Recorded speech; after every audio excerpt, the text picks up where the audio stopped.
ಮೂಡ ವಾಲ್ಮೀಕಿ ಹಗರಣ ಹಿಡಿದು ಪಾದಯಾತ್ರೆ ಮೈತ್ರಿ ಪಕ್ಷದಿಂದ ಮೈಸೂರು ಚಲೋ ಪಾದಯಾತ್ರೆಯನ್ನ ಮಾಡಲಾಗ್ತದೆ. ಅದೇ ಮೈಸೂರಲ್ಲಿ ನಾಳೆ ಸಿಎಂ ಶಕ್ತಿ ಪ್ರದರ್ಶನಕ್ಕೆ ಸಿದ್ಧತೆ. ರಾಜಕೀಯ ಶಕ್ತಿ ಕೇಂದ್ರವಾಗ್ತಾ ಇರುವ ಅರಮನೆ ನಗರಿ ಸರ್ಕಾರದ ಹಗರಣವನ್ನ ಬಿಚ್ಚಿಡ್ತೀವಿ ಅಂತ ಮೈತ್ರಿಕೂಟ ಶಪಥವನ್ನ ಮಾಡಿದೆ. ಕಮಲ ದಳದ 21 ಹಗರಣ ಜನರ ಮುಂದಿಡ್ತೀವಿ ಅಂತ ಕಾಂಗ್ರೆಸ್ ಹೇಳಿದೆ. ಆಲ್ರೆಡಿ ಅದನ್ನು ಹೇಳಿದ್ದಾರೆ, ಮತ್ತೊಮ್ಮೆ ಅದನ್ನ ನಾಳೆ ಪುನರುಚ್ಚರಿಸಲಿದ್ದಾರೆ. 21 ಹಗರಣಗಳು ಅಂತ ಒಂದು ವಾರದ ಹಿಂದೆ ಬಿಟ್ಟಿದ್ರು. ಯಾವ್ಯಾವ ಹಗರಣಗಳು, ಯಾವ ಸಂದರ್ಭದಲ್ಲಿ, ಯಾರು ಮುಖ್ಯಮಂತ್ರಿಗಳಾಗಿದ್ದಂಥ ಸಂದರ್ಭದಲ್ಲಿ ಮಾಡಲಾಗಿತ್ತು ಅಂತ ಅದನ್ನ ನಾಳಿನ ಸಮಾವೇಶದಲ್ಲೂ ಕೂಡ ಹೇಳಿದ್ದಾರೆ. ಅದು 9ನೇ ತಾರೀಕು ಅಂದ್ರೆ ನಾಳೆ ಸಿದ್ದರಾಮಯ್ಯನವರ ತವರು ಜಿಲ್ಲೆ ಮೈಸೂರಿನಲ್ಲಿ ಮಾಡಲಾಗ್ತಾ ಇದೆ. ಸಿದ್ದರಾಮಯ್ಯನವರು ತಮ್ಮ ಶಕ್ತಿ ಪ್ರದರ್ಶನಕ್ಕೆ ಮುಂದಾಗಿದ್ದಾರೆ ಅನ್ನುವಂಥದ್ದು ಸ್ಪಷ್ಟವಾಗಿ ಗೊತ್ತಾಗ್ತದೆ. ಬಿಕಾಸ್ ಆ ಒಂದು ಸಮಾವೇಶದ ಸಿದ್ಧತೆ ಯಾವ ರೀತಿಯಾಗಿ ನಡೀತಾ ಇದೆ, ಎಷ್ಟು ಜನರನ್ನ ಸೇರಿಸಲಾಗ್ತಾ ಇದೆ, ಯಾವ ರೀತಿಯಾಗಿ ಜನರನ್ನ ಕರೆಸಲಾಗ್ತದೆ, ಇದೆಲ್ಲದರ ಬಗ್ಗೆನೂ ಕೂಡ ಅವರ ಪುತ್ರ ಯತೀಂದ್ರ ಸಿದ್ದರಾಮಯ್ಯ ನೋಡ್ಕೊಳ್ತಾ ಇದ್ದಾರೆ. ಅಂದ್ರೆ ಕಂಪ್ಲೀಟ್ ಜವಾಬ್ದಾರಿ ಸಿದ್ದರಾಮಯ್ಯನವರದು. ಹಾಸನ, ಕೊಡಗು ಜಿಲ್ಲೆ, ಮಂಡ್ಯ, ಮೈಸೂರು, ಚಾಮರಾಜನಗರ ಈ 5 ಜಿಲ್ಲೆಗಳಿಂದ ಕರೆಸಲಾಗ್ತಾ ಇದೆ. ಜನರನ್ನ ಟಾರ್ಗೆಟ್ ಕೊಡಲಾಗಿದೆ.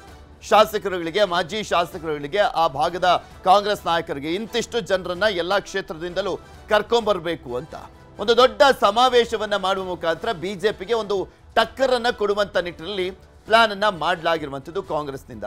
ಸೊ ಹಾಗಾಗಿ ನಿಮಗೆ ತೋರಿಸ್ತಾ ಇದ್ವಿ ದೃಶ್ಯಾವಳಿಗಳಲ್ಲಿ ಮುಖ್ಯಮಂತ್ರಿಗಳೇ ಸ್ವತಃ ಯಾವ ರೀತಿಯಾಗಿ ಮುತುವರ್ಜಿಯನ್ನ ವಹಿಸಿ ಅಲ್ಲಿ ಸಿದ್ಧತೆಯನ್ನ ಪರಿಶೀಲಿಸ್ತಾ ಇದ್ದಾರೆ ಅನ್ನುವಂಥದ್ದನ್ನು ಗಮನಿಸಬಹುದು.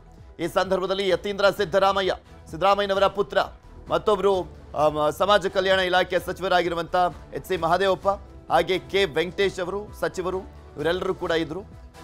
ಸಮಾವೇಶಕ್ಕೆ ಭರ್ಜರಿಯಾದಂಥ ಸಿದ್ಧತೆಯನ್ನ ಮಾಡ್ಕೊಳ್ಳಾಗ್ತಾ ಇದೆ. ಒಂದ್ ಕಡೆ ಪಾದಯಾತ್ರೆ ಸಾಗ್ತಾ ಇದೆ, ಹಾಗೆ ಮೈಸೂರಿನಲ್ಲೇ ಬಿಜೆಪಿ ಮತ್ತು ಜೆಡಿಎಸ್ ಮೈತ್ರಿಯ ಸಮಾವೇಶ ಕೂಡ ಇರುವಂತದ್ದು 10ನೇ ತಾರೀಕು.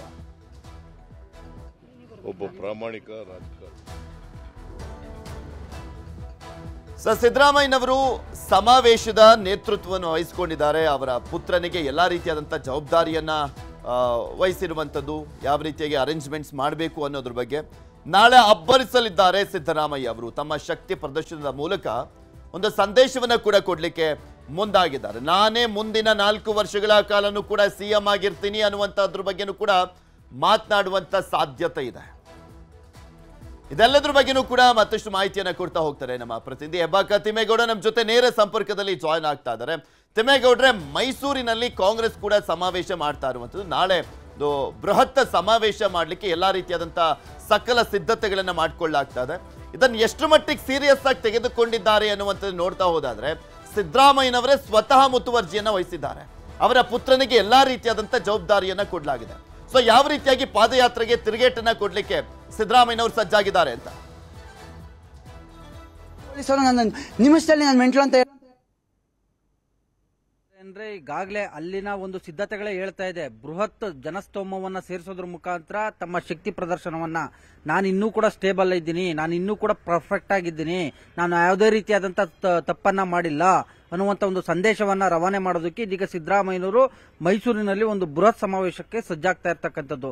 ಅದರಂತೆ ಮೈಸೂರು ಮಹಾರಾಜ ಗ್ರೌಂಡ್ ನಲ್ಲಿ ನಾಳೆ ನಡೆಯುವಂತಹ ಒಂದು ಸಮಾವೇಶಕ್ಕೆ ಇಡೀ ಸಚಿವ ಸಂಪುಟದ ಸದಸ್ಯರು 136 ಮಂದಿ ಕಾಂಗ್ರೆಸ್ ಶಾಸಕರು ಎಲ್ಲರಿಗೂ ಕೂಡ ಆಹ್ವಾನವನ್ನು ಕೂಡ ಕೊಟ್ಟಿರ್ತಕ್ಕಂಥದ್ದು. ನಾಳೆ ನಡೆಯುವಂತ ಒಂದು ಸಮಾವೇಶದಲ್ಲಿ ಏನು ಬಿಜೆಪಿ ಮತ್ತೆ ಜೆಡಿಎಸ್ ಅವಧಿಯ ಅಕ್ರಮಗಳನ್ನ 21 ಹಗರಣಗಳೇನಿದ್ವೆ ಅದ್ರ ಬಗ್ಗೆನೂ ಕೂಡ ಪ್ರಸ್ತಾಪ ಮಾಡುವಂತದ್ದು. ಮತ್ತೊಂದು ಕಡೆಯಾಗಿ ಹಗರಣಕ್ಕೆ ಸಂಬಂಧಪಟ್ಟಂತೆ ಕೆಲವೊಂದು ಇಲಾಖಾವಾರು ಸಚಿವರಿಂದಲೇ ದಾಖಲೆಗಳನ್ನ ಬಿಡುಗಡೆ ಮಾಡುವಂತದ್ದು, ಮತ್ತೊಂದು ಕಡೆಗೆ ಹಗರಣಗಳ ಬಗ್ಗೆ ಸವಿವರವಾಗಿ ಜನತೆಯ ಮುಂದಿಡುವಂತದ್ದು. ಈ ಮೂಲಕವಾಗಿ ನಾನು ಯಾವುದೇ ರೀತಿಯಾದಂತ ತಪ್ಪನ್ನ ಮಾಡಿಲ್ಲ, ನಾನು ಅಂದ್ರೆ ಕರ್ನಾಟಕದ ಕಾಂಗ್ರೆಸ್ ಮಟ್ಟಿಗೆ ನಾನು ಅನಿವಾರ್ಯ, ಮತ್ತೊಂದು ಕಡೆಗೆ ನನ್ನನ್ನು ಅಧಿಕಾರದಿಂದ ಇಳಿಸಿದ್ದೇ ಆಗಿದ್ದಲ್ಲಿ ಅದು ಕಾಂಗ್ರೆಸ್ಗೆ ಡ್ಯಾಮೇಜ್ ಅನ್ನುವಂತ ಒಂದು ಸಂದೇಶವನ್ನು ಹೈಕಮಾಂಡ್ಗೆ ಕೊಟ್ರೆ, ಮತ್ತೊಂದು ಕಡೆಗೆ ಕೇಂದ್ರ ಸರ್ಕಾರಕ್ಕೂ ಕೂಡ ಒಂದ್ ರೀತಿ ಎಚ್ಚರಿಕೆಯ ಗಂಟೆಯಾಗಿ, ಯಾಕಂತ ಹೇಳಿದ್ರೆ ಈಗಾಗಲೇ ಸಿದ್ದರಾಮಯ್ಯನವ್ರನ್ನ ಅಹಿಂದ ನಾಯಕ ಅಂತೇಳಿ ಏನ್ ಕರೆಯಲಾಗ್ತಾ ಇದೆ, ನಾಳಿನ ಒಂದು ಜನಸ್ತೋಮದ ಮೂಲಕ ನನ್ನನ್ನೇನಾದ್ರೂ ಕೆಳಗೆ ಇಳಿಸಿದ್ದೇ ಆಗಿದ್ದಲ್ಲಿ ನಿಮಗೆ ಅದು ಶಾಶ್ವತವಾಗಿ ಅಹಿಂದ ಮತಗಳ ಒಂದು ಕೆಂಗಣ್ಣಿಗೆ ನೀವು ಗುರಿಯಾಗಬೇಕಾಗುತ್ತೆ ಅಂತಂದೊಂದು ಸಂದೇಶವನ್ನ ನಾಳಿನ ಸಮಾವೇಶದ ಮೂಲಕ ಕೊಡುವಂತ ಒಂದು ಪ್ರಯತ್ನಕ್ಕೆ ಇದೀಗ ಮುಖ್ಯಮಂತ್ರಿ ಸಿದ್ದರಾಮಯ್ಯನವರು ಮುಂದಾಗಿರ್ತಕ್ಕಂಥದ್ದು. ಧನ್ಯವಾದ ತಿಮ್ಮೇಗೌಡ್ರೆ ನಿಮ್ಮೆಲ್ಲ ಮಾಹಿತಿಗಾಗಿ. ಕನ್ನಡಿಗರ ಮೆಚ್ಚಿನ ನಿಮ್ಮ ನ್ಯೂಸ್ 18 ಕನ್ನಡ ಈಗ ವಾಟ್ಸ್ಆಪ್ನಲ್ಲಿಯೂ ಲಭ್ಯ. ಕರ್ನಾಟಕ ಮತ್ತು ದೇಶ ವಿದೇಶದ 360 ಡಿಗ್ರಿ ಸುದ್ದಿ ವಿವರವನ್ನ ನೀವು ನಿಮ್ಮ ಕೈ ಬೆರಳುಗಳಲ್ಲಿಯೇ ಪಡೆಯೋದಿಕ್ಕೆ ಈ QR ಕೋಡ್ ಅನ್ನು ಸ್ಕ್ಯಾನ್ ಮಾಡಿ. ನಮ್ಮ ಚಾನೆಲ್ ಅನ್ನು ಫಾಲೋ ಮಾಡಿ, ನೋಟಿಫಿಕೇಶನ್ ಆನ್ ಮಾಡಿ.